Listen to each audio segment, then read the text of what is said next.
मैं किरण वर्मा आपके अपने YouTube चैनल पढ़ाकू योद्धा में आप सभी का हार्दिक स्वागत करती हूँ। फ्रेंड्स, आज मैं आप सभी को अपने इस वीडियो में फिजिक्स से रिलेटेड बहुत ही धमाकेदार और इंटरेस्टिंग क्वेश्चंस करवाने वाली हूँ, जो कि आप सभी के CG ACF और रेंजर एग्जाम के लिए बहुत ही ज़्यादा इंपॉर्टेंट है फ्रेंड्स। और जितने भी क्वेश्चंस मैं करवाऊंगी फ्रेंड्स, वो आप सभी के सिलेबस में जो टॉपिक दिया हुआ है इलेक्ट्रिसिटी का जो भी इफेक्ट है, थर्मल इफेक्ट्स है ना, और रिफ्लेक्शन ऑफ लाइट हो गया है ना, रिफ्लेक्शन ऑफ लाइट हो गया, जो मैग्नेटिज्म दिया हुआ है, इन सभी से मैं क्वेश्चन करवाऊंगी फ्रेंड्स। ठीक है, तो फ्रेंड्स आप सभी के सिलेबस से मैं क्वेश्चन करवा रही हूँ। इसका मतलब ये है कि ये सारे क्वेश्चंस आप सभी के लिए बहुत ही ज़्यादा इंपॉर्टेंट हैं।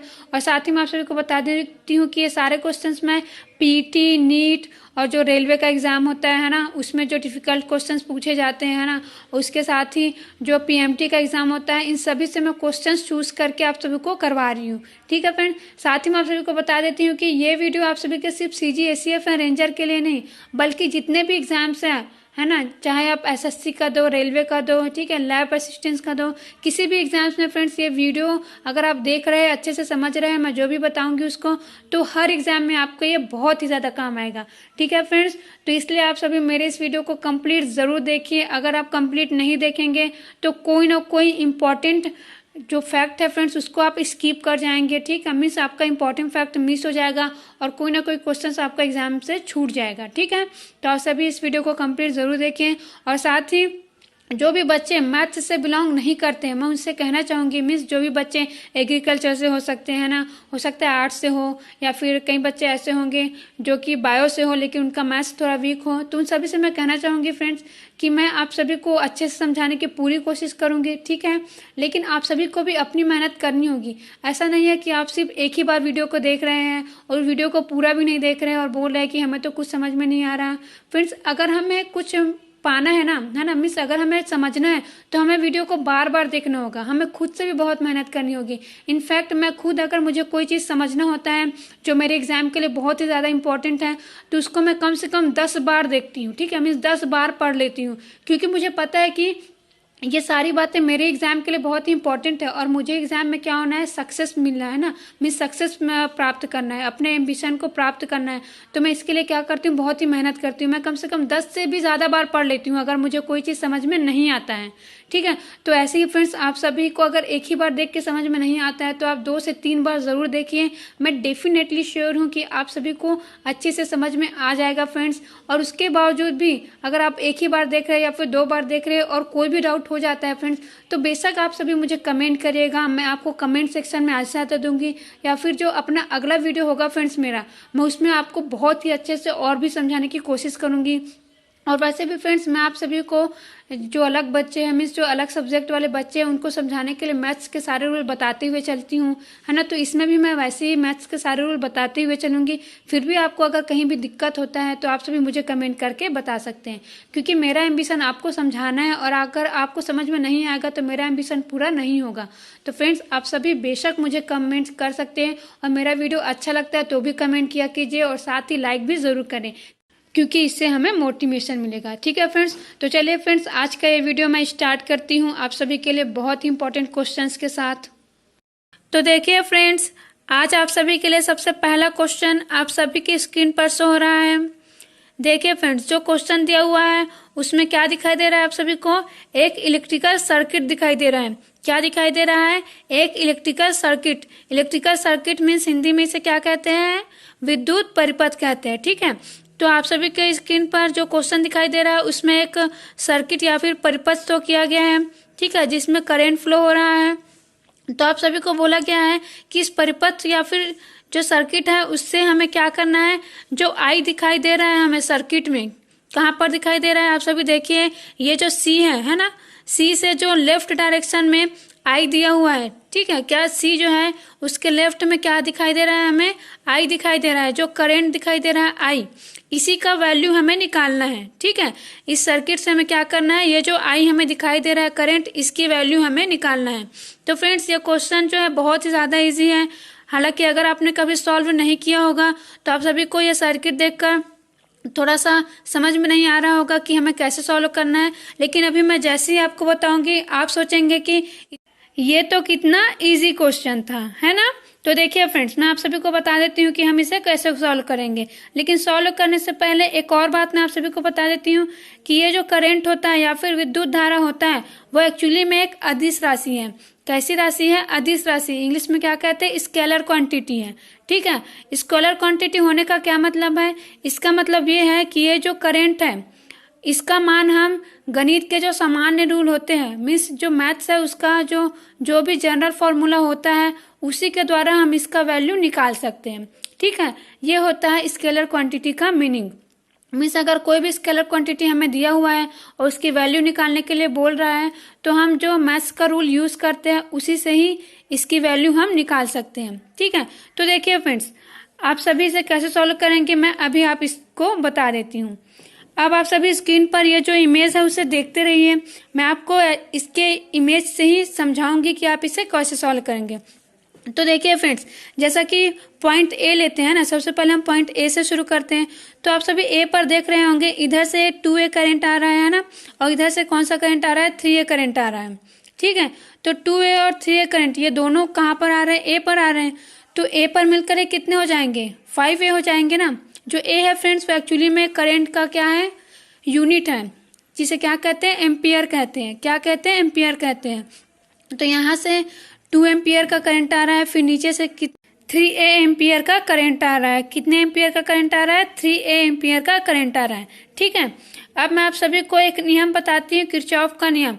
ये जो किरचॉफ का नियम है फ्रेंड्स, इसके अनुसार किसी भी संधि पर जो टोटल करंट होता है, किसी भी संधि को इंग्लिश में क्या कहते हैं? जंक्शन। ठीक है, जैसा कि यहाँ पर जो पॉइंट ए है वो एक्चुअली में क्या है? एक जंक्शन है। आप सभी को दिखाई दे रहा है, यहाँ से ऐसे एक लकीर या फिर एक लाइन है जिससे करंट जाते हुए दिखाई दे रहा है। इधर 2 एम्पियर का करंट आ रहा है, इधर से 3 एम्पियर का करंट आ रहा है। इसका मतलब ये क्या है? यहाँ पर सभी ओर से क्या कर रहे हैं? करंट्स है ना, तो ये क्या है? एक जंक्शन है। ठीक है, तो किरचॉफ के नियम के अनुसार किसी भी संधि पर जो टोटल विद्युत धारा होता है वो उस संधि पर आने वाले जितने भी विद्युत धारा है और उस संधि से जाने वाले जितने भी विद्युत धारा है उन सभी के बीजगणितीय योगफल के बराबर होता है। ठीक है, यहाँ पर बीजगणितीय योगफल जो है जो मैथ्स है उसके सामान्य रूल के लिए यूज करते हैं, इसलिए बीजगणितीय योगफल कहते हैं। और सामान्य आप ये लिख सकते हो कि जितने भी करेंट्स हैं जो कि किसी संधि पर या जंक्शन पर आ रहे हैं और जो भी जा रहे हैं उन सभी का जो योगफल है वही क्या होता है? जो संधि है उसका टोटल करंट होता है। ठीक है, उन सभी का योगफल ही उस संधि का टोटल करंट होता है। और फ्रेंड्स, आप सभी को और बता देती हूँ मैं कि जितने भी करंट्स जो है किसी संधि पर आते हुए शो किए रहते हैं, मीन्स उनका डायरेक्शन जो है संधि की ओर रहता है, तो उसे हम प्लस में लेते हैं। और जो भी संधि से जाते हुए मीन्स जंक्शन से जाते हुए शो किया रहता है करंट्स, उसको कैसे लिखते हैं? माइनस में लेते हैं, मीन्स उसको घटाते हैं। ठीक है, तो आप सभी को ये बातें पता होना चाहिए। तो देखिए फ्रेंड्स, आप सभी स्क्रीन पर देख रहे हैं कि ये जो जंक्शन ए है यहाँ पर 3 एम्पियर और 2 एम्पियर का करंट आ रहा है। ठीक है, इसका और यहाँ पर जाते हुए तो कोई करंट और दिखाई नहीं दे रहा है। तो इसका मतलब ये है कि ये जो 3 और 2 एम्पियर दोनों का एडिशन कितना हो जाएगा? 5 एम्पियर। मीन्स ए बी में कितनी धारा प्रवाहित हो रही है? 5 एम्पियर की धारा प्रवाहित हो रही है। ठीक है, ये दोनों जाकर क्या हो जाएंगे? ऐड हो जाएंगे, तो कितना हो जाएगा? 5 एम्पियर हो जाएगा। तो ये बी तक जाएगा। ठीक है, अब देखिए बी पर, देखिए बी पर आप सभी देख रहे हैं कि एक जो करंट दिखाई दे रहा है 1 एम्पियर। ठीक है, वो अलग डायरेक्शन में है, फिर जो बी है वो सी से भी कनेक्टेड है। मीन्स अगर मैं बी सी के लिए करंट निकालूं तो ये जो 1 एम्पियर का करंट है वो एक्चुअली में किसी और डायरेक्शन में है, मीन्स उस संधि से जाते हुए हैं। तो इसका मतलब ये है कि यहाँ से जो 5 एम्पियर का करंट आया वहां से जो 1 एम्पियर का करंट है उसको घटाने के बाद ही मुझे कौन सा करंट मिलेगा? जो BC है वहां पर जो करंट है वो मिलेगा। ठीक है, तो जब मैं 5 एम्पियर में 1 एम्पियर को घटाऊंगी, ठीक है, मीन्स 1 एम्पियर को घटाऊंगी तो कितना आ जाएगा? 4 एम्पियर आ जाएगा।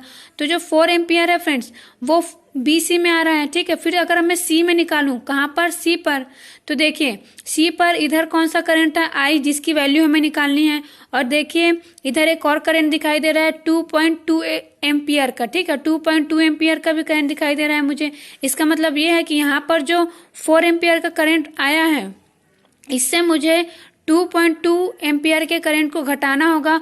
उसके बाद जो मिलेगा वो क्या होगा? मेरा आई एम्पियर का करंट होगा, ठीक है। मीन्स आई एम्पियर नहीं, आई जो करंट है उसकी वैल्यू होगी, जो भी एम्पियर में मेरा वैल्यू आएगा वो आई की ही वैल्यू होगी, ठीक है। क्योंकि इधर से देखिए सी पर तो कितना आया, 4 एम्पियर करंट आया, लेकिन सी से ये जो 4 एम्पियर है वो पूरा आई की ओर नहीं है, ठीक है। मीन्स आई के साथ नहीं है, इधर से 2.2 एम्पियर का करंट फिर से चला गया है, ठीक है। तो जब मैं 4 एम्पियर से 2.2 एम्पियर को माइनस करूंगी या फिर घटाऊंगी तो मुझे क्या मिल जाएगा, 1.8 एम्पियर मिल जाएगा। कितना मिल जाएगा, 1.8 एम्पियर। तो आप सभी का आंसर क्या है फ्रेंड्स, ये जो बी ऑप्शन दिया हुआ है वही आपका आंसर है, ठीक है फ्रेंड्स। तो मैं उम्मीद करती हूँ मैं जो भी समझा रही हूँ आप सभी को अच्छे से समझ में आ रहा होगा। अब आगे चलते हैं फ्रेंड्स अगले क्वेश्चन पर। अगला क्वेश्चन बहुत ही ज्यादा इंपॉर्टेंट है फ्रेंड्स, और ऐसा ही क्वेश्चन आप सभी के एग्जाम्स में आजकल पूछा जा रहा है। देखिए फ्रेंड्स ये कौन सा क्वेश्चन है जो आप सभी के लिए बहुत ही ज्यादा इंपॉर्टेंट है, आप सभी की स्क्रीन पर शो हो रहा है। और साथ ही फ्रेंड्स ये जो क्वेश्चन है वो हालांकि हिंदी में है, लेकिन जो इंग्लिश मीडियम वाले बच्चे हैं मैं उनसे भी कहना चाहूंगी कि मैं आप सभी को इंग्लिश का जो भी वर्ड रहेगा जो बताना इम्पोर्टेंट है उसे ज़रूर बताऊंगी, और आपको इतना तो समझा दूंगी कि आप सभी को अच्छे से समझ में आ जाएगा कि एक्चुअली में ये क्वेश्चन में क्या बोला जा रहा है। तो इंग्लिश मीडियम वाले बच्चों को भी घबराने की कोई ज़रूरत नहीं है। तो देखिए फ्रेंड्स क्वेश्चन देखिए, क्वेश्चन लिखा हुआ है फ्रेंड्स, किसी एल लंबाई के चालक की लंबाई को आयतन में बिना परिवर्तन किए 3L कर दिया जाए तो उसका प्रतिरोध R हो जाएगा, ठीक है। मीन्स सिंपली आप सभी से पूछ रहा है फ्रेंड्स कि अगर कोई कंडक्टर है कितने लंबाई का, एल लंबाई का, तो उसके लंबाई को मैं इलोंगेट करके अगर 3L कर देती हूँ और साथ ही उसका वॉल्यूम अगर कांस्टेंट है तो उसके रेजिस्टेंस में कितने का ग्रोथ हो जाएगा, मीन्स जो रेजिस्टेंस है वो कितना बढ़ जाएगा, ये पूछ रहा है। एक बार फिर से सुन लीजिए क्या पूछ रहा है, क्योंकि क्वेश्चन को समझना बहुत ही ज़रूरी है। अगर आप क्वेश्चन को नहीं समझ पाएंगे फ्रेंड्स तो बहुत ही इजी क्वेश्चन भी आप सॉल्व नहीं कर पाएंगे। इसलिए मैं आप सभी को क्वेश्चंस को बहुत ही अच्छे से समझा देती हूँ, क्योंकि क्वेश्चन को समझने के बाद ही हम उसका सॉल्यूशन कर सकते हैं, ठीक है। तो देखिए फ्रेंड्स मैं क्या बोल रही, इस क्वेश्चन में क्या बोला हुआ है कि कोई एल लंबाई का कंडक्टर लिया है, ठीक है, और वो जो एल लंबाई का कंडक्टर या फिर चालक है उसकी लंबाई को इलोंगेट मीन्स बढ़ा करके क्या कर दिए, 3L कर दिए।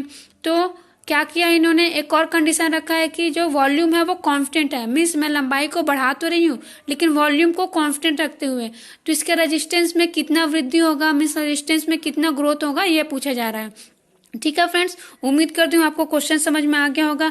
अब देखिए फ्रेंड्स इसका सॉल्यूशन बताती हूँ मैं, और सबको बता देती हूँ मैं कि ये क्वेश्चन बहुत ही ज़्यादा इंपॉर्टेंट है। ऐसा ही क्वेश्चन एग्जाम्स में बार बार पूछा जाता है, आप कोई भी एग्जाम दो, ओके।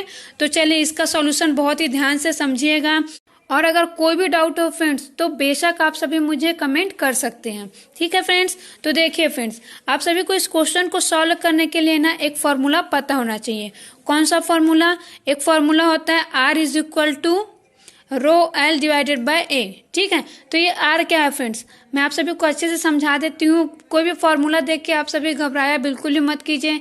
मैं ये क्या किससे बोल रही हूँ, जो भी बायो वाले बच्चे होंगे है ना, बायो वाले होंगे, एग्रीकल्चर वाले होंगे, और हो सकता है कोई आर्ट्स का स्टूडेंट भी अगर मेरा ये वीडियो देख रहा होगा तो उसे घबराने की कोई भी ज़रूरत नहीं है, क्योंकि ये जो फॉर्मूला है या फिर कोई भी चीज़ है इसे मैं आप सभी को अच्छे से एक्सप्लेन कर दूंगी, ठीक है। तो देखिए एक फॉर्मूला होता है R is equal to rho L divided by A. साथ ही मैं आप सभी को ये भी बता देती हूँ कि फॉर्मूला को आप सभी को याद करना है, ठीक है। याद तो आपको करना ही पड़ेगा क्योंकि फॉर्मूला याद किया ही जाता है। तो R is equal to formula है rho L divided by A. ये जो साइन दिख रहा है ना सामने में, इसे पढ़ते हैं रो, ठीक है। और ये जो रो है वो क्या होता है, इसे विशिष्ट प्रतिरोध कहते हैं। किसका विशिष्ट प्रतिरोध, जो चालक है उसका विशिष्ट प्रतिरोध, या फिर इंग्लिश में क्या कहते हैं, स्पेसिफिक रेजिस्टेंस या फिर रजिस्टिविटी कहते हैं, ठीक है। रजिस्टिविटी भी कहते हैं इंग्लिश में और स्पेसिफिक रेजिस्टेंस भी कहते हैं। उसके बाद एल दिया हुआ है, तो एल क्या है, चालक की लंबाई है, ठीक है, लेंथ ऑफ कंडक्टर। ए दिया हुआ है, ए क्या है फ्रेंड्स, ए जो है वो चालक के अनुप्रस्थ काट का क्षेत्रफल होता है, means cross section area of conductor. क्या होता है, cross section area of conductor.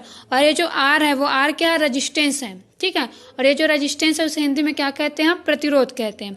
तो इसी की वैल्यू हमें निकालना है, इसलिए हम प्रतिरोध का ही क्या कर रहे हैं, फॉर्मूला यूज कर रहे हैं। क्योंकि आप सभी को मैंने क्वेश्चन बताई, उसमें क्वेश्चन में क्या पूछा हुआ है, प्रतिरोध को ही पूछा हुआ है ना।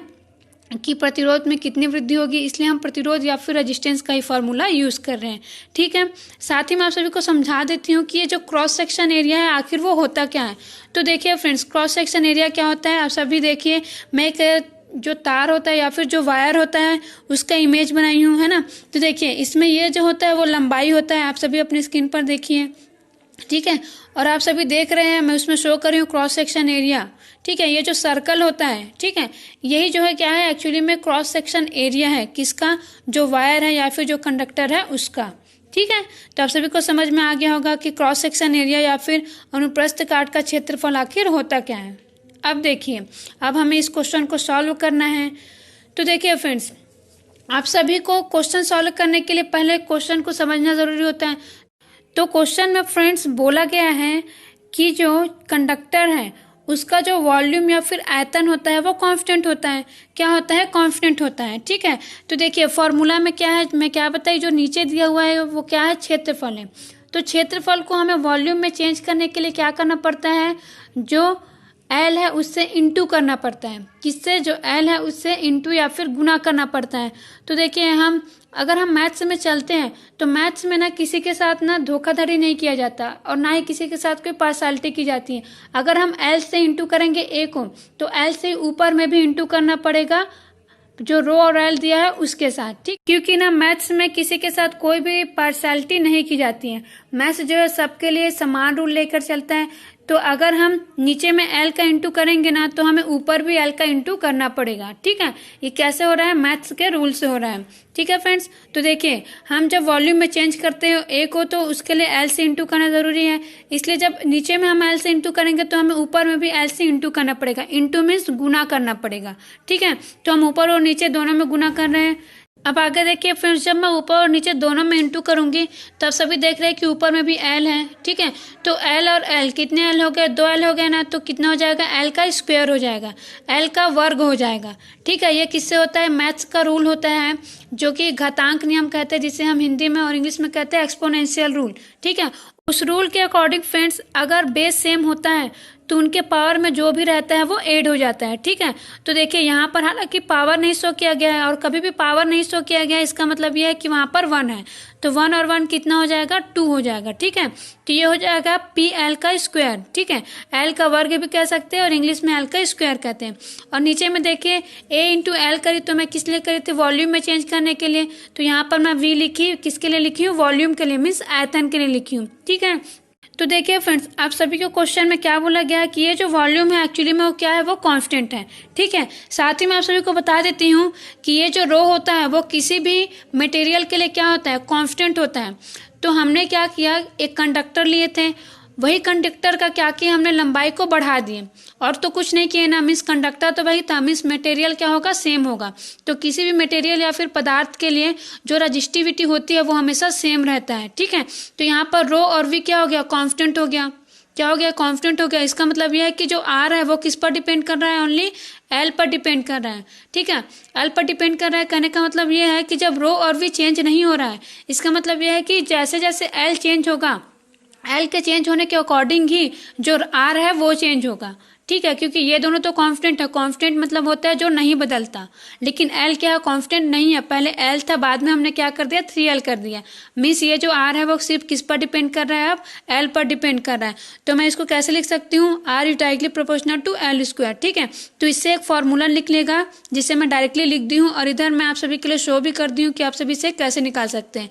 ठीक है, जैसे कि R1 is equal to rho divided by V, क्योंकि ये तो कांस्टेंट है, L1 लिखा जाएगा। उसके बाद R2 is equal to rho divided by V L2 square, क्योंकि L और जो है वही चेंज हो रहा है, इसलिए इसमें L1 और L2 लिखी हूँ, बाकी तो चेंज नहीं हो रहा है। ठीक है, तो जब मैं इसको डिवाइड करूंगी तो ये दोनों सेम है तो आपस में कैंसिल हो जाएगा, तो ये जो फॉर्मूला है वो निकल कर आ जाएगा। ठीक है, अब हो गया, सॉल्व भी हो गया, सिर्फ यही हमें समझाना था आप सभी को।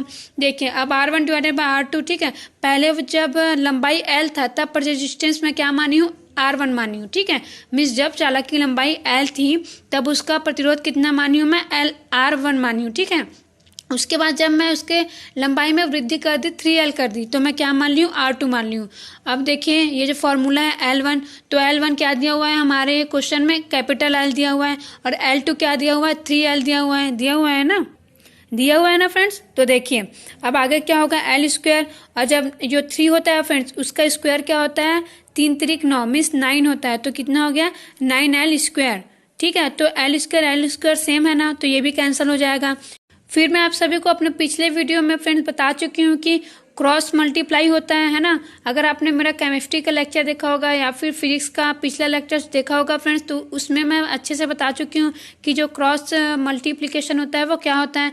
तो क्रॉस मल्टीप्लिकेशन से फ्रेंड्स R1 का इंटू हो जाएगा 9 से और R2 का इंटू होगा 1 से। ठीक है, तो फिर जो R2 है वो कितना हो जाएगा 9R1। इसका मतलब ये है कि लंबाई को L से 3L करने पर मेरा जो रेजिस्टेंस है मीन्स जो चालक का रेजिस्टेंस है वो 9 गुना हो जाएगा। मीन्स चालक का जो रेजिस्टेंस है वो उसमें 9 गुना की वृद्धि हो जाएगी। 9 मल्टीप्लायर हो जाएगा किसका, जो पहले रेजिस्टेंस था उसका। मीन्स पहले की अपेक्षा अब जो करंट रेजिस्टेंस होगा कंडक्टर का वो 9 गुना ज़्यादा होगा। ठीक है, तो आप सभी को ऑप्शन में दिया हुआ है, कौन सा ऑप्शन दिया हुआ है आप सभी क्वेश्चन को देखिए। क्वेश्चन में जो डी ऑप्शन दिया हुआ है 9 गुना, वही आपका आंसर है। ठीक है, 9 टाइम्स। ठीक है, क्या 9 गुना या फिर 9 टाइम्स जो दिया हुआ है फ्रेंड्स वही आपका आंसर है।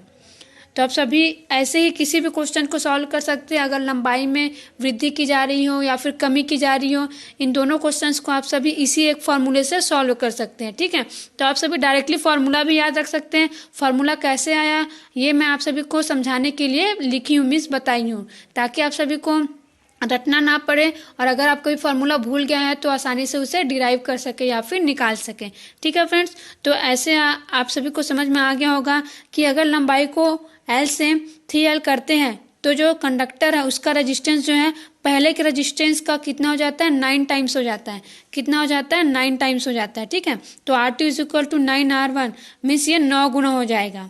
ठीक है फ्रेंड्स, अब हम देखते हैं अपना अगला क्वेश्चन। तो फ्रेंड्स आप सभी अपने स्क्रीन पर देखिए क्वेश्चन हो रहा है। क्वेश्चन दिया हुआ है फ्रेंड्स, किसी कांच का अपवर्तनांक 1.5 है तो कांच में हमें प्रकाश का वेग ज्ञात करना है। ठीक है, मीन्स अगर कांच का रिफ्रैक्टिव इंडेक्स दिया हुआ है 1.5 तो इस कांच में जो स्पीड ऑफ लाइट है वो कितना होगा ये पूछा जा रहा है।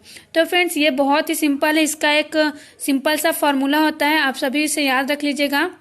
और ये फार्मूला क्या है फ्रेंड्स, ये फार्मूला होता है अपवर्तनांक या फिर refractive index is equal to C divided by V, where C is a speed of light. ठीक है, मीन्स जो C है वो प्रकाश का क्या है, चाल है, और जो V है फ्रेंड्स वो माध्यम में प्रकाश की चाल है। ठीक है, क्या है, माध्यम में प्रकाश की चाल है। इसका मतलब ये है फ्रेंड्स कि जैसा कि यहाँ पर अपवर्तनांक लिखा हुआ है ना, तो यहाँ पर किसी भी माध्यम का अगर अपवर्तनांक दिया है, जैसे कि यहाँ पर कांच का अपवर्तनांक दिया है, तो कांच क्या है, आखिर एक मीडियम है ना, कांच भी क्या है, एक प्रकार का माध्यम होता है। तो अगर ये कांच का अपवर्तनांक दिया है तो यहाँ पर जो V है वो क्या होगा, कांच में प्रकाश की चाल होगा। क्या होगा, कांच में प्रकाश की चाल। मीन्स यहाँ पर जिस भी मीडियम का क्या दिया रहेगा, अपवर्तनांक या फिर रिफ्रैक्टिव इंडेक्स दिया रहेगा, उसी का ही चाल होगा V। ठीक है, मीन्स उसी का नहीं, उसी माध्यम में प्रकाश का चाल होता है V। ठीक है, तो देखिए सिंपल करना है। अब क्या करना है कि ये जो अपवर्तनांक है उसकी वैल्यू रख देंगे हम 1.5। ठीक है, स्पीड ऑफ लाइट कितना होता है, स्पीड ऑफ लाइट होता है 3 × 10⁻10 सेंटीमीटर पर सेकेंड। ठीक है, मीन्स 3 गुणित 10 के पावर में 10 सेंटीमीटर प्रति सेकेंड होता है स्पीड ऑफ लाइट या फिर प्रकाश का वेग। ठीक है, क्या प्रकाश का वेग, ये किस में बता रही हूँ मैं, सेंटीमीटर में। और इसी को अगर हम मीटर में देखेंगे तो क्या होगा, 3 गुणित 10⁸ मीटर पर सेकंड होता है। ठीक है, लेकिन आप सभी ऑप्शन में देखिए, आप सभी को ऑप्शन में क्या दिया हुआ था, सेंटीमीटर में दिया हुआ है, इसलिए मैं आप सभी को डायरेक्टली सेंटीमीटर में बताई हूँ। ठीक है, तो देखिए 3 × 10⁻10 होगा डिवाइडेड बाय V है ना। V क्या है फ्रेंड्स, V जो है प्रकाश की चाल है, किसमें, कांच में। ठीक है, कांच में क्या है, प्रकाश की चाल या फिर प्रकाश का वेग है, और इसी को ही हमें निकालना है। तो सिंपली हम इस फॉर्मूले में सब कुछ रख देंगे। हमें किसकी वैल्यू पता है, हमें कांच का अपवर्तनांक दिया उसको रख दिए। फिर C जो है, C क्या है एक्चुअली में, जो वायु या फिर निर्वात होता है, एयर या फिर वैक्यूम होता है, वहाँ पर जो प्रकाश की चाल है वही है। तो सेंटीमीटर में इसका मान होता है 3 × 10⁻10 सेंटीमीटर पर सेकेंड। ठीक है, तो आप सभी को इसकी वैल्यू याद रखना है, क्योंकि एग्जाम में हो सकता है दिया भी रहे और ना भी दिया रहे, तो आप सभी को पता होना चाहिए कि प्रकाश की चाल कितना है। तो फ्रेंड्स जैसा कि इसमें हमें V निकालना है, तो हम 1.5 को V की जगह में ले जाएंगे और V को कहाँ पर ले जाएंगे, 1.5 की जगह में। फिर जब 1.5 से मैं 3 को डिवाइड करूँगी तो कितना आएगा, 2 आएगा। ठीक है, जो 3 है ना वो 1.5 का क्या है 2 टाइम्स है, मीन्स 2 गुना है। कितना है 1.5 का 2 गुना है, कौन, जो 3 है वो। तो जो 1.5 है उससे ये 2 बार में चला जाएगा, तो मेरी वैल्यू कितनी आ जाएगी 2 क्रॉस 10⁻10 सेंटीमीटर पर सेकेंड। फ्रेंड्स मैं आप सभी को इतना किसके लिए समझा रही हूँ, इतना मैं उन लोग को समझा रही हूँ जो कि मैथ्स से बिलोंग नहीं करते, जैसे कि बायोलॉजी वाले हो गए है ना, एग्रीकल्चर वाले हो गए, और साथ ही कुछ आर्ट्स के बच्चे भी हो सकते हैं, तो उनके लिए मैं इतना समझा रही हूँ। ठीक है, तो मैं उम्मीद कर रही हूँ कि जो भी बच्चे जो मैथ्स से बिलोंग नहीं करते उन्हें ये समझ में आ रहा होगा, और अगर आपको नहीं समझ में आ रहा है तो आप मुझे कमेंट ज़रूर करिएगा। ठीक है, और साथ ही मैं आप सभी से कहना चाहूँगी कि आप सभी को मैथ्स के रूल तो पता होना चाहिए। ठीक है, जैसे कि जोड़ना, घटाना, है ना, एडिशन हो गया, आपका सब्सट्रैक्शन हो गया, मल्टीप्लिकेशन है ना, गुना करना, डिवाइड करना मीन्स भाग देना, ये सब आना चाहिए। अगर आपको ये सब नहीं आता है तो आप सभी का कोई भी क्वेश्चन सॉल्व नहीं हो पाएगा। ठीक है, वैसे तो मैं पूरा कोशिश कर रही हूँ आप सभी को बताते हुए चल रही हूँ कि मैथ्स का कौन सा रूल है, क्या है, लेकिन फिर भी आपको ये 4 चीज़ें तो आनी ही चाहिए। जब आपको ये 4 बातें आएंगी, ठीक है, गुना, भाग, जोड़ना, घटाना, तभी आप सभी अच्छे से बना पाएंगे। ठीक है फ्रेंड्स, तो जो भी फ्रेंड्स अदर कैटेगरी से मीन्स अदर सब्जेक्ट वाले हैं वो भी इसे अच्छे से समझ ले फ्रेंड्स। ठीक है, तभी आपका क्वेश्चन सॉल्व होगा। और अगर आपको इनमें कोई भी परेशानी होती है तो आप बेशक मुझे कमेंट करके बता सकते हैं कि हमें है ये परेशानी है, तो मैं आप सभी के लिए स्पेशली उसी को डेडिकेटेड एक वीडियो बना दूंगी, जिससे आप सभी को गुना, भाग या फिर जोड़ने घटाने में कोई भी परेशानी नहीं होगी। ठीक है फ्रेंड्स, और बाकी जो मैथ्स वाले हैं है ना, उन्हें तो बहुत ही अच्छे से समझ में आ ही रहा होगा। तो फ्रेंड्स ये इसका आंसर कौन सा होगा, इसका जो आंसर है वो होगा सी। ठीक है, और जो ऑप्शन सी दिया हुआ है ना 2 क्रॉस 10⁻10 सेंटीमीटर पर सेकेंड, यही आपका आंसर है। ठीक है, तो फ्रेंड्स ऐसे ही आप सभी को क्वेश्चन सॉल्व करने हैं, क्योंकि ऐसे ही क्वेश्चन आप सभी के एग्जाम में पूछा जाता है। अब आगे देखिए फ्रेंड्स, आगे मैं बहुत ही इंपॉर्टेंट क्वेश्चन आप सभी को सॉल्व करवाने वाली हूँ। देखिए फ्रेंड्स, अगला क्वेश्चन है आप सभी के लिए, ह्यूमन बॉडी का प्रतिरोध लगभग होता है, मीन्स जो मनुष्य का शरीर है फ्रेंड्स उसका रेजिस्टेंस कितना होता है ये पूछा गया है। ठीक है, तो देखिए कितना इंपॉर्टेंट क्वेश्चन है ये क्वेश्चन कभी भी एग्जाम में पूछा जा सकता है। और ऑप्शन देखिए फ्रेंड्स, ऑप्शन क्या दिया हुआ है, 2000 दिया हुआ है, मीन्स 2000 दिया हुआ है, 1000 दिया हुआ है, 500 दिया हुआ है और 100 दिया हुआ है, और लास्ट में ई अनंत दिया हुआ है। तो फ्रेंड्स इसका आंसर क्या होगा आप सभी कमेंट करके मुझे बता सकते हैं। ठीक है, तो इस क्वेश्चन को फ्रेंड्स आज मैं स्किप कर रही हूँ। ठीक है, आप सभी मुझे कमेंट बॉक्स में कमेंट करके बताएंगे कि ह्यूमन बॉडी का प्रतिरोध कितना होता है। मैं आप सभी को इसका आंसर अपने अगले वीडियो में दूंगी। ठीक है, क्या फ्रेंड्स आप सभी मुझे इसका आंसर कमेंट करके बताएंगे, क्योंकि आप सभी को पता होना चाहिए कि आपकी जो बॉडी है उसका रेजिस्टेंस जो है वो कितना होता है। ठीक है, ये जो 5 ऑप्शन दिया हुआ है इसमें से कोई भी ऑप्शन आप मुझे कमेंट करके बताइएगा, फिर मैं इसका आंसर आप सभी को अपने अगले वीडियो में दूंगी। ठीक है, तो फ्रेंड्स अब मैं आप सभी को अगला क्वेश्चन बता रही हूँ, और ये जो क्वेश्चन मैं आप सभी को आंसर देने के लिए बोली हूँ फ्रेंड्स उसका आंसर आप सभी ज़रूर मुझे दीजिएगा कमेंट बॉक्स में, और उसका आंसर मैं अपने अगले वीडियो में ज़रूर बताऊंगी। तो देखिए फ्रेंड्स, अगला क्वेश्चन है आप सभी के लिए, 210 वाट के एक विद्युत बल्ब में 5 मिनट में लगभग कितने कैलोरी ऊष्मा उत्पन्न होगी। ठीक है, क्या पूछ रहा है, 210 वाट के एक विद्युत बल्ब में 5 मिनट में लगभग कितने कैलोरी ऊष्मा उत्पन्न होगी। तो फ्रेंड्स सिंपल है, मैं आप सभी को अपने पिछले वीडियो में बता चुकी हूँ कि किसी भी जो कंडक्टर या फिर बल्ब है उसमें उत्पन्न ऊष्मा क्या होता है, Q = I² RT होता है, बता चुकी हूँ ना। तो देखिए I क्या होता है, इसमें करंट होता है, और R क्या होता है, प्रतिरोध होता है, और T क्या होता है फ्रेंड्स, समय होता है। और ये जो I² R है फ्रेंड्स वो एक्चुअली में क्या होता है, ये विद्युत शक्ति होता है। क्या होता है, विद्युत शक्ति होता है। और ये जो आप सभी को 210 वाट लिखा हुआ है ना वो क्या है, वो विद्युत शक्ति है। वो जो बल्ब है ना उसका इलेक्ट्रिक पावर है 210 वाट। कहीं भी वाट लिखा हो तो आप सभी समझ जाइए, क्योंकि वाट क्या है, जो इलेक्ट्रिक पावर होता है उसका यूनिट होता है। ठीक है, तो ये जो I² R है वो क्या है, इलेक्ट्रिक पावर है, P है। समझ में आ रहा है ना आप सभी को। देखिए फ्रेंड्स मैं आप सभी को इसको थोड़ा सा बता देती हूँ। देखिए इलेक्ट्रिक पावर के बहुत सारे फार्मूले होते हैं। ठीक है, क्या होते हैं, बहुत सारे फार्मूले हो जाते हैं। अब ये कैसे हो जाते हैं इसके लिए आप सभी को थोड़ा समझना पड़ेगा। देखिए आप सभी को पता है P = VI होता है। अगर नहीं पता है तो मैं बता देती हूँ कि जो इलेक्ट्रिक पावर होता है वो = क्या होता है, V × I। V क्या होता है, वोल्टेज होता है, वोल्टेज या फिर विभवांतर कहते हैं हिंदी में। और क्रॉस करेंट, करेंट मीन्स धारा, हिंदी में क्या, धारा, ठीक है। तो इन दोनों का गुणनफल होता है, क्या होता है, इलेक्ट्रिक पावर। फिर उसके बाद देखिए फ्रेंड्स, ये जो इलेक्ट्रिक पावर है ना, उसको हम और अलग अलग तरीके से लिख सकते हैं। क्यों? क्योंकि ओम के नियम से जो वोल्टेज होता है, वोल्टेज V इक्वल टू क्या होता है, IR होता है। I क्या है, करेंट है, और जो R है वो रेजिस्टेंस है या फिर प्रतिरोध है। तो इसी से ही ना, इसी की वैल्यू रख रख के हम अलग अलग बना सकते हैं। तो देखिए जो V लिखा है ना, तो V की जगह में अगर मैं IR लिख दूंगी, क्योंकि V इज इक्वल टू क्या होता है, ओम के नियम से IR, तो IR लिखूंगी तो क्या मिल जाएगा मुझे, I²R मिल जाएगा ना, ठीक है, मिल जाएगा ना I²R, ठीक है। उसके बाद अगर मैं I के जगह में, देखिए यहाँ पर V इक्वल टू IR है, तो अगर मैं I की वैल्यू निकालूंगी यहाँ से, तो क्या मिलेगा मुझे, V डिवाइडेड बाय R मिलेगा ना, मिल जाएगा ना, V डिवाइडेड बाय R, ठीक है, मीन्स V बटा R मिलेगा। तो इसको जब मैं रख दूंगी तो P इक्वल टू क्या हो जाएगा, V² डिवाइडेड बाय R हो जाएगा। तो इस प्रकार इसके 3 फॉर्मूले बन जाते हैं। या तो आप इसे याद भी रख सकते हैं, या फिर अभी जो मैं मेथड बताई हूँ उसको यूज़ करके निकाल सकते हैं, ठीक है। तो इसी में से एक फार्मूला है आप सभी के लिए, I²R। कौन सा फार्मूला है, I²R। तो यहाँ पर मैं रख दी उसकी जगह में P, क्योंकि मुझे तो I दिया नहीं हुआ है, ना ही R भी नहीं दिया हुआ है, मुझे क्या दिया हुआ है, P दिया हुआ है। P मीन्स इलेक्ट्रिक पावर दिया हुआ है, कितना दिया हुआ है, 210 वाट। तो मैं 210 वाट रख दी। फिर टाइम कितना दिया हुआ है, 5 मिनट दिया हुआ है, ठीक है। लेकिन फ्रेंड्स ये जो मिनट है ना, वह एक्चुअली में जो समय है उसका ऐसा ही मात्रक नहीं है।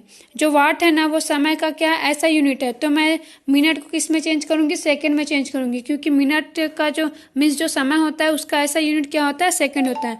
तो आप सभी को पता है कि 1 मिनट में क्या होता है, 60 सेकंड होता है। तो 5 मिनट को मैं सेकंड में चेंज करने के लिए 60 से इंटू कर दूंगी, ठीक है। तो ये हो जाएगा, कितना आ जाएगा, यहाँ पर फॉर्मूले में रखूंगी तो 210 गुणित 5 गुणित 60, ठीक है, मीन्स 210 क्रॉस 5 क्रॉस 60, ठीक है। जब मैं इसको इंटू करूंगी 5 क्रॉस 60 तो कितना हो जाएगा, 300 हो जाएगा। फिर इसको ऐसे ही आगे ले जब सॉल्व करते जाऊंगी तो आप सभी को पता है, ठीक है, 3 इंटू 1 करूंगी तो 3 हो जाएगा, ठीक है। 3 2 जा क्या हो जाएगा, 6 हो जाएगा। मीन्स 3 गुणित 2 करूंगी है ना, तो 3 दूनी 6 हो जाएगा। तो इस तरीके से कितना मिल गया मेरे को, 6003 सॉरी है ना, 63,000 मिल गया, मीन्स 63,000 मिल गया, ठीक है। तो फ्रेंड्स ये जो मिला है ना 63,000, वो किस में है पता है सभी को, ये जूल में है। कि ये जो ऊष्मा होता है उसका ऐसा ही मात्रक होता है जूल, क्या होता है, जूल। लेकिन मुझे किस में दिया हुआ है फ्रेंड्स, मुझे तो कैलोरी में पूछा हुआ है, ठीक है। तो कैलोरी जो है CGS पद्धति में मात्रक होता है, ठीक है। तो ये क्वेश्चन हालांकि बहुत ईजी है, लेकिन मैं इसको चूज क्यों कर रही हूँ, ताकि आप सभी को बता सकूं कि जो जूल है उसको मुझे कैलोरी में कैसे चेंज करना है, क्योंकि ये आप सभी को पता होना चाहिए। क्योंकि अधिकतर एग्जाम में कैलोरी में ही पूछा रहता है, लेकिन जब हम पहले निकालते हैं तो जूल में निकलता है, ठीक है। तो ये जो है निकला है जूल में। तो जूल को कैलोरी में चेंज करने के लिए कुछ नहीं करना रहता है, सिर्फ 4.2 से डिवाइड करते हैं। कितने से, 4.2 से, ठीक है। तो जब मैं 4.2 से डिवाइड करूंगी फ्रेंड्स, है ना, तो मुझे कितना मिल जाएगा, 15,000 कैलोरी जो है वो मिल जाएगा, ठीक है। मीन्स इसका वैल्यू कितना मिल जाएगा, 15,000 कैलोरी ऊष्मा मिल जाएगा। अब देखिए चेंज करके मैं क्या क्या कर रही हूँ। देखिए जो 63,000 है ना, उसको मैं जब 4.2 से डिवाइड करूंगी, है ना, तो उसको डिवाइड करने के लिए मैं क्या करी, अभी मैं आप सभी को बताई की थी कि जो मैथ्स है ना, वो उसमें किसी के साथ क्या पार्शलिटी नहीं की जाती है। तो मैं ऊपर और नीचे दोनों में ही किस इंटू करूंगी, 10 से इंटू करूंगी। एक्चुअली मैं इसको जो आप सभी को सुविधा देने के लिए कर रही हूँ, क्योंकि 4.2 है तो थोड़ा सा पॉइंट रहता है तो डिफिकल्ट हो जाता है डिवाइड करना, ठीक है। तो आप सभी ऐसा भी डिवाइड कर सकते हैं, और अगर आपको अच्छे से मैथ्स आता है तो कोई बात नहीं, आप डायरेक्टली भी कर सकते हैं। लेकिन अगर किसी को नहीं पता है तो मैं उसके लिए बता रही हूँ, ओके। तो देखिए 4.2 को मैं नॉर्मल जो है पॉइंट को हटाने के लिए 10 से मल्टीप्लाई करूंगी, तो सिर्फ नीचे में तो नहीं कर सकती, ऊपर में भी करूंगी, ठीक है।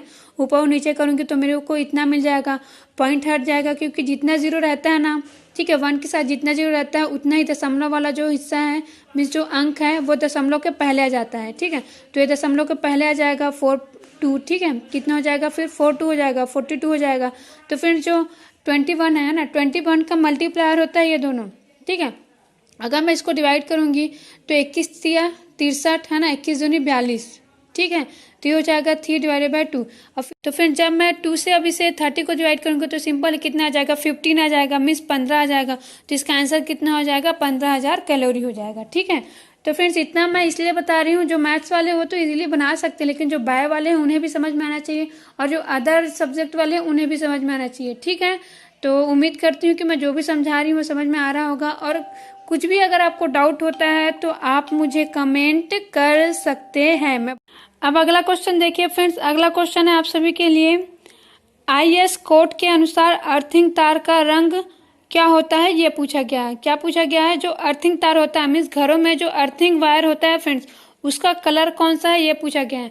मैं आप सभी को बता देती हूँ फ्रेंड्स कि हमारा जो घर है, जहाँ पर इलेक्ट्रिसिटी जो है हम यूज करते हैं, वहां पर जब वायरिंग की जाती है तो घरों में 3 प्रकार से वायरिंग की जाती है। कितने प्रकार से, 3 प्रकार से, मीन्स 3 प्रकार के वायर्स यूज किए जाते हैं। पहला वायर होता है विद्युत में, या फिर उसे क्या कहते हैं, चार्ज्ड कहते हैं। क्या कहते हैं, चार्ज्ड वायर कहते हैं इंग्लिश में, ठीक है। दूसरा होता है न्यूट्रल, न्यूट्रल मीन्स उदासीन वायर होता है। और तीसरा होता है अर्थिंग, ठीक है। क्या होता है, अर्थिंग होता है। और तीनों ही वायर का जो कलर होता है फ्रेंड्स वो अलग अलग होता है। क्या होता है, अलग अलग होता है। और आप सभी को किसका कलर पूछा हुआ है, अर्थिंग का कलर पूछा हुआ है। तो मैं आपको तीनों का कलर सिंपली बता देती हूँ कि आप सभी ट्रिक से इसे कैसे याद रख सकते हैं। देखिए फ्रेंड्स, जैसा कि अर्थिंग बोला हुआ है ना, अर्थिंग तार है ना, तो अर्थिंग तार का कलर क्या होता है फ्रेंड्स, एक्चुअली में ग्रीन कलर होता है। ग्रीन मीन्स हरा कलर होता है, ठीक है। तो देखिए आप इसे कैसे याद रख सकते हैं, सिंपल है एकदम। अर्थिंग, ठीक है। अर्थ पर क्या होता है, आप सभी ने देखा है ना, पृथ्वी में जमीन पर क्या होता है, हरी हरी घास होती है ना, होता है ना हरा हरा घास। आसमान पर तो नहीं होता होगा, है ना, आप सभी ने जमीन में ही तो देखा होगा मेरे ख्याल से। तो देखिए जमीन में क्या होता है, हरी हरी घास होती है। तो ऐसे आप सभी याद रख सकते हैं कि जो अर्थिंग तार होता है वो कौन से कलर का होता है, ग्रीन कलर का होता है। अब देखिए जो चार्ज्ड वायर होता है ना, इसका भी कलर पूछा जाता है, जिसे क्या कहते हैं हिंदी में, विद्युन्मय वायर कहते हैं ना। घरों में क्या होता है, विद्युन्मय वायर भी यूज होता है। जितने भी हमारे घर के जो भी उपकरण लगे होते हैं, जैसे रेफ्रिजरेटर हो गया, टीवी हो गया, वो सब किससे कनेक्टेड होते हैं, वो सब जो चार्ज्ड वायर है उसी से ही कनेक्टेड रहते हैं, ठीक है। तो ये जो चार्ज्ड वायर है इसका कलर कौन सा होता है, रेड होता है। कौन सा कलर होता है, ये रेड कलर होता है, ठीक है। अब आप सभी इसे कैसे याद रख सकते हैं, आप सभी को पता है ना, इलेक्ट्रिसिटी हालांकि हमारे लिए क्या है, एक तो वरदान है लेकिन अभिशाप भी है। अभिशाप कैसे है, अगर हम इलेक्ट्रिक के संपर्क में आ जाते हैं तो हम तो गए ऊपर से डायरेक्ट, ठीक है। इसलिए क्या है, अभिशाप है। मीन्स अगर हम इलेक्ट्रिसिटी के कंट्रोल में, मतलब इलेक्ट्रिसिटी के संपर्क में अगर आ जाते हैं फ्रेंड्स, तो हमारी जान भी जा सकती है। मीन्स ये बहुत ही ज्यादा खतरनाक होता है। और जो चीज खतरनाक होता है फ्रेंड्स, उसके लिए कौन सा कलर यूज करते हैं, रेड कलर यूज करते हैं ना। क्या कलर यूज करते हैं, रेड कलर। तो ये जो रेड कलर है वो किसका प्रतीक है, वो हानि मीन्स हार्म का प्रतीक है ना। तो इसलिए आप सभी क्या याद रख सकते हैं कि जो विद्युन्मय का जो वायर होता है वो कौन से कलर का होता है, वो रेड कलर का होता है, ठीक है। अब देखिए न्यूट्रल, न्यूट्रल में आते हैं तो न्यूट्रल जो वायर होता है या फिर उदासीन वायर होता है वो 2 कलर्स हो सकते हैं। कौन कौन से कलर्स हो सकते हैं, ब्लू भी हो सकता है और ब्लैक भी हो सकता है, ठीक है। क्या, ब्लू भी हो सकता है और ब्लैक भी हो सकता है। और आप सभी को पता होगा कि हमारी जो आंखें होती है उसको सबसे ज्यादा अच्छा कौन सा चीज अच्छा लगता है, उसको जो नीला कलर है फ्रेंड्स, मीन्स हमारी जो आंखें है वो नीले कलर के सबसे ज्यादा संवेदनशील होता है, मीन्स सेंसिटिव होता है। हमारी आंखों को नीला कलर बहुत ही पसंद होता है। और हमें वो पसंद क्यों होता है, क्योंकि वो न्यूट्रल है, वो हमें कोई भी नुकसान नहीं पहुंचाता है, ठीक है। तो ऐसे आप सब याद रख सकते हैं कि ये जो न्यूट्रल वायर होता है उसका कलर या तो ब्लैक होता है या फिर क्या होता है, ब्लू होता है, ठीक है। अब ब्लैक भी सेम है ना। तो आप सभी ऐसे सिंपली इसको याद रख सकते हैं, ठीक है फ्रेंड्स। तो आप सभी को तीनों का कलर पता चल गया होगा।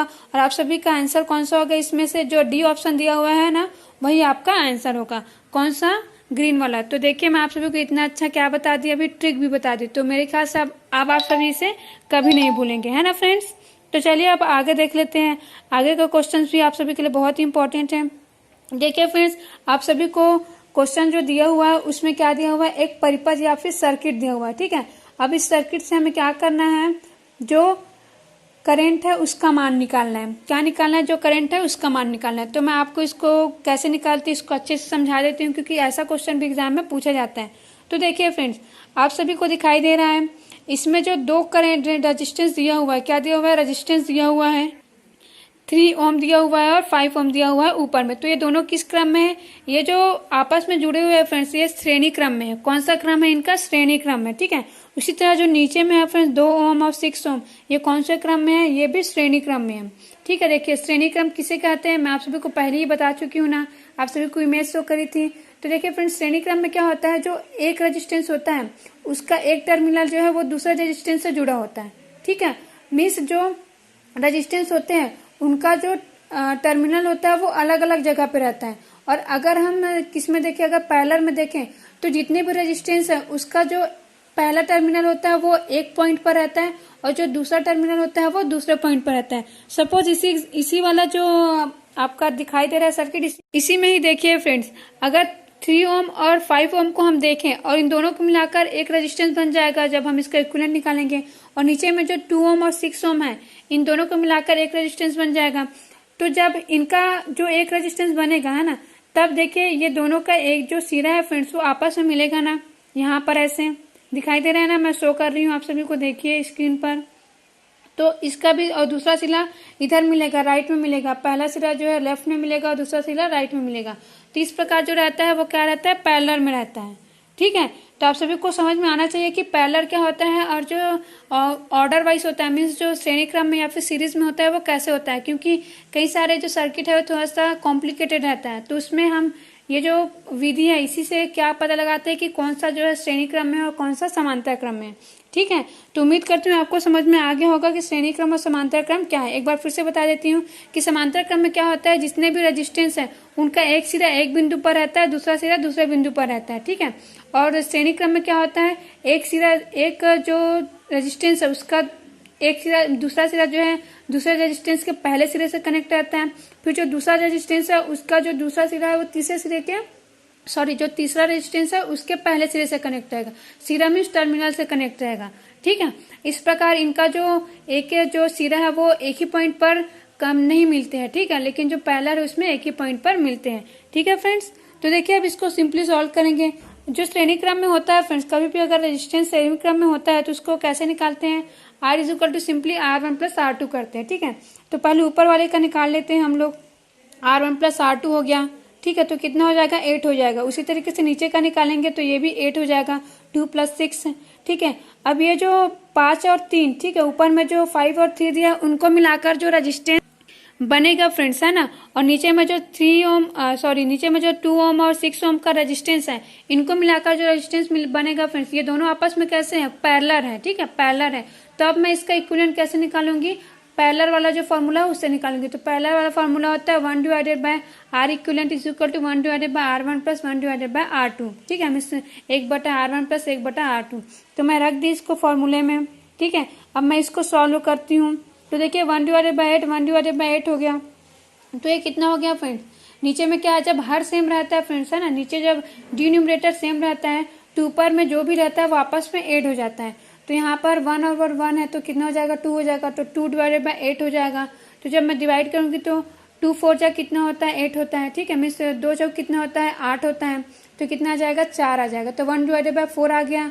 1 divided by R equivalent means R equivalent कितना मिला मुझे, R इक्विवेलेंट मतलब होता है R तुल्य, मीन्स जितने भी प्रतिरोध है उनका मैं तुल्य निकालती हूँ।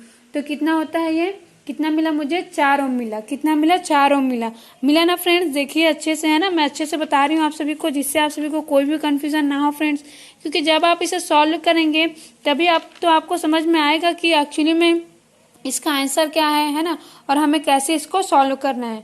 ठीक है, अब हमें क्या पूछा है, करंट पूछा हुआ है। तो हम इतना सब कुछ किस लिए करें फ्रेंड्स, करंट निकालने के लिए तो करे हैं, है ना। ठीक है, तो देखिए फ्रेंड्स, हमारे पास ओम के नियम से एक फॉर्मूला होता है V is equal to IR, जिसे मैं अभी पिछले में बताई थी, है ना, पिछले क्वेश्चंस में बताई थी। तो V इज इक्वल टू जब IR होता है तो देखिए V is equal to IR है, तो V की वैल्यू कितनी दी हुई है, मीन्स ये जो बैटरी दिया हुआ है ना इमेज में 4 वोल्ट का, यही क्या है, V है। ठीक है, तो कितना इसका मान 4 है या फिर 4 है। ठीक है, तो इसको रख दूंगी मैं, और इधर मुझे R इक्विवेलेंट कितना मिला, 4 मिला। फ्रेंड्स मैं आप सभी को बता देती हूँ कि हमने R इक्विवेलेंट क्यों निकाला, इसलिए निकाला फ्रेंड्स क्योंकि ये जो बैटरी है ना, बैटरी को ये जो अलग अलग प्रतिरोध है ना वो नहीं दिखाई देता। बैटरी को सिर्फ क्या दिखाई देता है, R इक्विवेलेंट दिखाई देता है। ठीक है, मीन्स बैटरी ये नहीं देखेगा कि 3 ओम का है या 5 ओम का है, वो देखेगा कि इनका इक्विवेलेंट कितना है। ठीक है, तो इनका जो इक्विवेलेंट है मीन्स इनका जो तुल्य प्रतिरोध है वो निकालते हैं, तो वो जो तुल्य प्रतिरोध कितना है उसके हिसाब से करंट फ्लो होता है। ठीक है, इसलिए हमें R तुल्य निकालना पड़ता है या फिर R इक्विवेलेंट निकालना पड़ता है। तो उसके बाद जब मैं इसको रख दूंगी फ्रेंड्स, क्या करूंगी, इसको पुट ऑफ कर दूंगी, है ना। तो मैं रखी 4 रखी, इधर भी 4 आया, तो मेरी वैल्यू कितनी आई, I is equal to 4 to 4 cancel हो जाएगा, तो I इज इक्वल टू मिलेगा मेरे को 1 एम्पियर। ठीक है, तो इसका आंसर क्या होगा फ्रेंड्स, 1 एम्पियर। मीन्स जो ऑप्शन सी दिया हुआ है आप सभी को वही आपका आंसर है। ठीक है फ्रेंड्स, उम्मीद करती हूँ आपको समझ में आ रहा होगा, और ऐसे ही क्वेश्चन आप सभी के एग्जाम्स में पूछे जाएगा फ्रेंड्स, इसलिए आप सभी को अच्छे से क्वेश्चंस को समझ लेना है। क्योंकि जब आप समझे रहेंगे तभी इसको अच्छे से बना पाएंगे। ठीक है, अगला क्वेश्चन देखिए फ्रेंड्स। अगला क्वेश्चन है आप सभी के लिए, करंट की उपस्थिति का ज्ञान होता है। मीन्स आप सभी को पूछा जा रहा है कि किसी भी कंडक्टर में है ना, या फिर कोई भी जो चालक है उसमें करंट है, ये हमें कैसे पता चलता है? उसके चमकने से, ठीक है, बाय शाइनिंग, ठीक है, उसके प्रभाव से, मीन्स जो भी प्रभाव उत्पन्न होता है, बाय द इफेक्ट्स, चालक के रंग से, ठीक है, means by the colour of the conductor, चटकने की ध्वनि से, मीन्स अगर कोई भी साउंड आता है क्रैकिंग का, है ना, तो उससे मीन्स किससे पता चलता है? आप सभी को ये पूछ रहा है। तो फ्रेंड्स आप सभी ने पता होगा कि जो करंट है ना, अगर वो किसी भी कंडक्टर से करंट फ्लो हो रहा है तो कोई ना कोई वो इफेक्ट जरूर दिखाता है। आपको 3 इफेक्ट के बारे में पता होगा। थर्मल इफेक्ट ऑफ करंट है ना, धारा का ऊष्मीय प्रभाव होता है, धारा का चुंबकीय प्रभाव होता है, धारा का जो केमिकल इफेक्ट है, मीन्स जो रासायनिक प्रभाव है वो होता है। तो फ्रेंड्स किसी भी कंडक्टर में करंट है, इसका ज्ञान हमें किससे होता है? उसके प्रभाव से होता है। ठीक है, तो इसका आंसर होगा बी। क्या होगा फ्रेंड्स? इसका आंसर बी होगा। ठीक है, तो आप सभी को मैं ऐसे क्वेश्चन इसलिए करा रही हूँ क्योंकि ऐसे ही क्वेश्चन एग्जाम में पूछा जाता है और शायद ही आप सभी को कोई ऐसे क्वेश्चंस करवाएगा। तो आप सभी मैं जो भी क्वेश्चंस करवा रही हूँ फ्रेंड्स, इसे अच्छे से जरूर सॉल्व करिए क्योंकि ऐसे ही क्वेश्चन आपके एग्जाम में आपको देखने को मिलेंगे। अब आगे देखिए फ्रेंड्स, आगे आप सभी के लिए बहुत ही इंपॉर्टेंट क्वेश्चन है। देखिए क्वेश्चन दिया हुआ है, परावैद्युत क्या है? क्या दिया हुआ है? परावैद्युत या फिर डाइइलेक्ट्रिक क्या है? तो फ्रेंड्स ये जो डाइइलेक्ट्रिक है, अगर आपको पता होगा तो आप सभी जानते होंगे कि किसी भी जो इलेक्ट्रिक इक्विपमेंट रहता है उसमें क्या रहता है? एक कैपेसिटर होता है। क्या होता है? कैपेसिटर होता है। ये जो कैपेसिटर रहता है फ्रेंड्स, इसके 2 प्लेट्स होते हैं ना, 2 प्लेट्स के अंदर जो मटेरियल होता है उसे ही क्या कहते हैं? हम डाइइलेक्ट्रिक कहते हैं। और आप सभी को पता है कैपेसिटर क्या करता है? जो चार्ज है ना, जो आवेश है उसको क्या करता है फ्रेंड्स? स्टोर करता है, मीन्स उसको संग्रहित करता है। जो चार्ज है उसको संग्रहित करता है। तो ये क्यों संग्रहित करता है? क्योंकि उसके अंदर क्या रहता है? डाइइलेक्ट्रिक या फिर परावैद्युत पदार्थ रहते हैं। और ये जो परावैद्युत पदार्थ क्या होते हैं? ये इंसुलेटर्स होते हैं। क्या होते हैं? इंसुलेटर्स होते हैं या फिर विद्युत रोधी पदार्थ होते हैं। विद्युत रोधी पदार्थ मीन्स जो ऑप्शन सी है वो आपका सही ऑप्शन है। ये क्या होते हैं? विद्युत रोधी पदार्थ होते हैं, जिसकी वजह से क्या करते हैं? चार्ज को क्या कर लेते हैं? लोग स्टोर कर लेते हैं। ठीक है, तो इसका आंसर क्या है फ्रेंड्स? विद्युत रोधी पदार्थ। ये क्या है? विद्युत रोधी पदार्थ है। ठीक है, अब आगे देखते हैं अगला क्वेश्चन। अगला क्वेश्चन है फ्रेंड्स, चुंबक की चुंबकीय प्रवृत्ति नष्ट की जा सकती है। मीन्स आपको पूछा जा रहा है कि अगर मैं कोई मैग्नेट लेती हूँ तो उसका जो मैग्नेटिज्म होता है ना, जो उसका मैग्नेटिक जो भी उसकी प्रवृत्ति होती है, मीन्स उसकी जो टेंडेंसी होती है ना, उसको हम कैसे नष्ट कर सकते हैं? तो ऑप्शन दिया हुआ है, संभाल कर ना रखने से, मीन्स अगर हम उसे अच्छे से ना रखें तो, गर्म करने से, विपरीत दिशा में चुंबकत्व उत्पन्न करने से, उपरोक्त सभी। तो फ्रेंड्स ये जो तीनों ऑप्शन दिया हुआ है तीनों ही सही है। ठीक है, तो अगर हम उसे संभाल कर ना रखें तो भी नष्ट हो जाएगा, मीन्स अगर हम उसे गर्म कर देंगे फ्रेंड्स तो भी नष्ट हो जाएगा। ठीक है, और अगर विपरीत दिशा में चुंबकत्व उत्पन्न कर दे तो उससे भी वो नष्ट हो जाता है। तो ये तीनों बातें आप सभी को याद रखना है। ठीक है फ्रेंड्स, तो इसका जो ऑप्शन डी है वो आप सभी के लिए सही आंसर है। ठीक है, अब आगे देखिए फ्रेंड्स, अगला क्वेश्चन है फ्रेंड्स, आप सभी के लिए स्क्रीन पर देखिए, एक वर्णीय प्रकाश की किरण सघन माध्यम से विरल माध्यम में जाती है तो क्या होता है? मीन्स अगर कोई प्रकाश की किरण डेंसर टू रेयर मीडियम में जाती है तो क्या होता है, ये पूछा जा रहा है। ठीक है, तो देखिए अगर कोई प्रकाश की किरण डेंसर टू रेयर मीडियम में जाती है फ्रेंड्स, तो ऑप्शन क्या दिया हुआ है? उसका वेग बढ़ जाता है, घट जाता है, आवृत्ति घट जाती है, तरंग दैर्ध्य घट जाता है। ठीक है, मीन्स उसका स्पीड में मतलब वृद्धि हो जाती है, या फिर उसका स्पीड कम हो जाता है, उसका जो फ्रीक्वेंसी है वो कम हो जाता है, या फिर उसका वेवलेंथ कम हो जाता है। तो देखिए फ्रेंड्स, डेंसर से अगर रेयर में जाता है कोई भी प्रकाश की किरण तो उसका वेग क्या हो जाता है? बढ़ जाता है। क्या हो जाता है? बढ़ जाता है। कैसे बढ़ जाता है? क्योंकि सघन माध्यम में क्या होते हैं? मॉलिक्यूल्स ज्यादा पास पास रहते हैं। ठीक है, और विरल माध्यम में क्या होता है? मॉलिक्यूल्स जो है वो दूर दूर रहते हैं। ठीक है, तो इससे क्या होता है? जो प्रकाश की जो चाल है वो बढ़ जाती है। क्या हो जाता है? जो प्रकाश की चाल है वो बढ़ जाती है। तो इसका ऑप्शन जो ए है फ्रेंड्स वो आप सभी के लिए आंसर होगा। कौन सा ऑप्शन होगा फ्रेंड्स आप सभी के लिए आंसर? आप सभी के लिए जो ऑप्शन ए दिया हुआ है फ्रेंड्स वो आंसर होगा। क्या होता है? उसका वेग बढ़ जाता है। ठीक है फ्रेंड्स, अब अगला क्वेश्चन देखिए फ्रेंड्स, अगला क्वेश्चन है आप सभी के लिए, पूर्ण आंतरिक परावर्तन देखना संभव है। मीन्स टोटल इंटरनल रिफ्लेक्शन का जो घटना होता है फ्रेंड्स, है ना, वो कब होगा ये पूछा जा रहा है। जब प्रकाश किरण या फिर जो भी रे ऑफ लाइट है ना, वो कहाँ से कहाँ जाती है, हवा से पानी में जाती है ना, मीन्स कहाँ से एयर टू वाटर में, या फिर एयर टू कांच में, है ना, एयर टू ग्लास में, या फिर पानी से कांच में जाएगा तो होगा, या फिर कांच से पानी में जाएगा तो होगा। तो देखिए फ्रेंड्स, पूर्ण आंतरिक परावर्तन की घटना कब होती है? पूर्ण आंतरिक परावर्तन की घटना जब कोई भी प्रकाश किरण सघन माध्यम से विरल माध्यम means denser to rare medium में जाती है, तब होता है। तो देखिए आप सभी को इसमें ऑप्शन में क्या दिखाई दे रहा है? सबसे पहले अगर हम हवा से पानी देखें, क्या देखें? हवा से पानी देखें तो हवा क्या है फ्रेंड्स? वो तो रेयर हो गया, मीन्स विरल हो गया, और पानी उससे ज़्यादा सघन होता है, तो ये तो गलत हो गया, ठीक है। फिर हवा से कांच बोला है तो ये भी गलत हो गया, क्योंकि कांच तो ज़्यादा सघन होता है। हमारे लिए क्या कंडीशन है? सघन से विरल में जाना चाहिए, मीन्स डेंसर टू रेयर जाना चाहिए।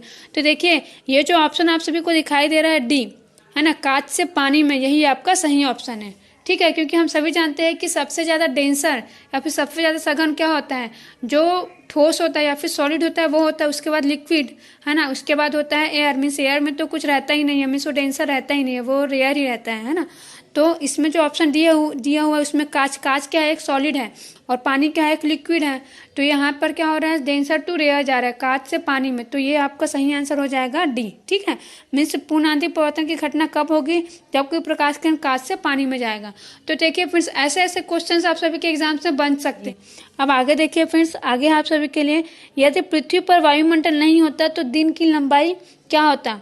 ठीक है, मिस पूछा जा रहा है कि अगर हमारा जो अर्थ है वहां पर एटमॉस्फेयर नहीं होता तो क्या होता है? दिन की लंबाई बढ़ जाती, कम हो जाता, या फिर समान रहता, या फिर मौसम पर निर्भर करती। तो देखिए फ्रेंड्स, आप सभी को ने अगर अपवर्तन पढ़ा होगा, है ना, रिफ्रैक्शन ऑफ लाइट पढ़ा होगा, तो आपको पता होगा कि रिफ्रैक्शन ऑफ लाइट में क्या होता है एक्चुअली में?